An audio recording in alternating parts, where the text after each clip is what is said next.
é muito comum as pessoas perguntarem o que caracteriza uma crise de ansiedade. Será que eu estou em crise? Ou mesmo depois da crise, os sintomas permanecem? São perguntas muito comuns. Eu queria estar esclarecendo aqui o que é essa crise de ansiedade. Você sabe que aqui no canal nós temos mais de 500 sintomas catalogados, 500 sintomas da ansiedade. E esses sintomas estão relacionados a sintomas físicos, sintomas emocionais e sintomas psíquicos.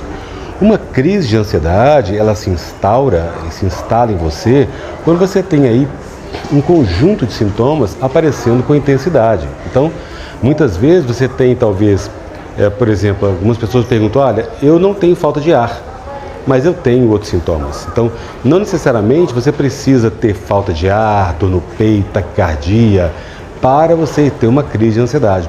Você pode ter outros sintomas. Então, por exemplo, vamos imaginar que você tem fraqueza nas pernas.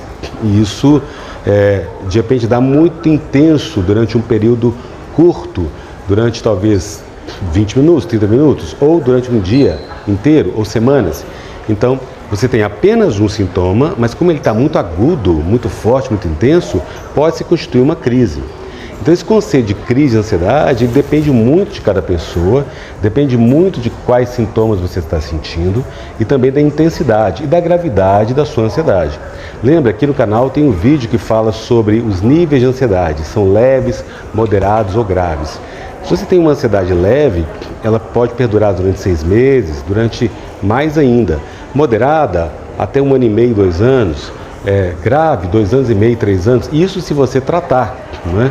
E se você não tratar, ela pode permanecer durante meses e até anos. Então é muito importante ter essa noção de que a crise é o momento onde o sintoma aparece com muita força. E aí você realmente tem mais dificuldade de sair de casa, você tem dificuldade de trabalhar, você tem dificuldade de fazer suas atividades, porque você está intensamente vivenciando os sintomas, não é? E necessariamente não precisam ser mais de 10 ou 20, de repente você tem 1 ou 2 que são muito significativos, por exemplo, uma tontura, uma vertigem, né? Você tem a sensação de morte, que é muito forte. Então, às vezes junta tontura, desequilíbrio e sensação de morte durante uma intensidade muito grande, se constitui uma crise. Depois que você teve a crise, não significa que a ansiedade foi embora, né? Muitas pessoas têm essa dúvida também. O fato de os sintomas continuarem depois da crise acontece porque a ansiedade está instalada no seu corpo. Então, não é só a crise aguda, você não sentiu apenas os sintomas de uma forma muito intensa, isso aconteceu, mas lembra, qual que é o mecanismo da ansiedade? Você tem uma resposta ao estresse do corpo, uma resposta automática de estresse do corpo, que ele faz com que todo o seu metabolismo se prepare para lutar ou fugir contra o perigo. E você tem também a hiperestimulação. O que é essa hiperestimulação? É quando você tem os hormônios de estresse na corrente sanguínea circulando no corpo todo, né? E aí, quando esse sangue ele circula com os hormônios de estresse, isso não acaba rápido. É isso que eu sempre falo aqui, porque uma vez que o cortisol entrou na corrente sanguínea, ele entra rápido. Uma pequena quantidade de cortisol, que é o hormônio de estresse, ele acontece rápido, espalha rápido no corpo, mas ele não sai rápido. E aí que está a questão, ponto-chave, porque o cortisol, ele entranha nas células, ele demora a sair. Então você tem uma crise, mas não significa que a ansiedade acabou se a crise acabou, porque ela está instalada no seu corpo durante muito tempo. E aí a gente precisa esclarecer cada vez mais. Essa crise, ela pode aparecer depois de algum momento que você teve de tensão, algum nervosismo que você passou, algum estresse na vida, algum conflito, você perdeu o emprego, você teve uma doença orgânica, algum ente querido morreu, você passou por uma dificuldade financeira, econômica ou social, você teve um evento que você desmaiou, ou você ficou muito tensa por perder alguém querido.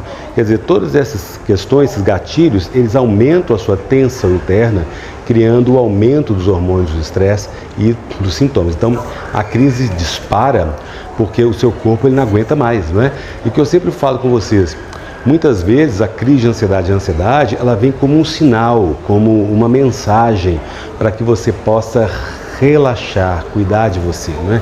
Ela muitas vezes é sua amiga, no sentido que, peraí, tem alguma coisa que eu estou fazendo errado comigo, tem alguma coisa que eu estou, muitas vezes, negligenciando na minha vida. Eu estou dando muita atenção ao trabalho, estou dando muita atenção a ajudar as outras pessoas, estou dando muita atenção em colaborar com o outro, mas eu estou colaborando pouco comigo. Eu cuido de todo mundo e não cuido de mim. Então a ansiedade já está dando essa mensagem, a crise vem para falar, para, respira, relaxa, faz a meditação, relaxamento, procura a psicoterapia com o Dr. Paulo, né? Aqui você tem Dr. Paulo Antônio Almeida aí, o arroba Dr. Paulo Antônio Almeida no Instagram, ou e-mail psicólogo.pauloalmeida@gmail.com ou contato@pauloantonioalmeida.com.br para você realmente fazer uma psicoterapia. É essencial você fazer a psicoterapia. Fazendo a psicoterapia, você elimina as causas dos sintomas. Eliminando as causas, você elimina os sintomas também. Então, entender esse mecanismo da ansiedade é muito importante, né? Numa psicoterapia comigo, você tem 1 hora de atendimento via WhatsApp, chamada de vídeo no WhatsApp, e você pode realmente identificar as causas da sua ansiedade e tratar essas causas cada vez mais. Então, lembra, a crise vem com um conjunto de sintomas muito fortes, que necessariamente não tem um padrão. Como nós temos mais de 500 sintomas da ansiedade catalogados, eles variam muito. Você pode sentir dor no braço, dor na perna, dor nas costas, dor no peito, na cabeça, no pescoço. Essas dores variarem. Dor no estômago, você pode sentir náusea, enjoo, né? Fraqueza nas pernas, você pode sentir tontura, sensação de desmaio ou até desmaiar. Então, quando você desmaia, é uma crise que você está vivendo. Você teve um pico do sintoma, depois melhorou, mas a ansiedade continua, né? Você pode ter pensamentos de morte, sensação de morte o tempo todo, pensamentos negativos, quase suicidas também. Você pode ter sensações na pele, você pode ter uma hipersensibilidade, você fica muito irritado o tempo todo, você fica super sensível a tudo que acontece. Por exemplo, eu acho que as mulheres entendem muito isso quando estão na TPM, né? Quando estão no período pré-menstrual, onde os hormônios também da TPM estão ali atuando, você tem uma baixa aí do estrogênio, consequentemente você tem maior irritabilidade. Junto com a ansiedade, você tem um pico, né? Nesse momento da TPM pode haver uma crise de ansiedade, mas não significa que a ansiedade acabou. Ela veio, a crise passou, porque a intensidade do sintoma foi muito grande. Depois ela continua em você de uma forma mais branda, mas os sintomas continuam. Como também o pânico. O que é o pânico? O ataque de pânico, ele é uma ansiedade muito mais aguda, né? Ele é muito mais rápido, 10, 15 minutos você tem sintomas muito fortes e ele vai embora rápido. Mas não significa que você não esteja com a ansiedade instalada no seu corpo, você continua com a ansiedade. É isso que a gente precisa entender e aí tratar com a psicoterapia em todos os métodos que a gente tem aqui do canal. Combinado? Se você gostou desse vídeo, dê um joinha, comenta, compartilha, clica no sininho para receber as notificações. Eu posto vídeo todos os dias às 20 horas, as lives acontecem segundas, quartas e sextas às 19h30. E ainda se você não assinou o canal, também por favor assine aí, dê um joinha, comenta, compartilha no grupo do WhatsApp, Facebook, da família, dos amigos, para a gente aumentar essa corrente do bem, onde uns apoiam os outros. Eu conto com você, até o próximo vídeo, um beijo!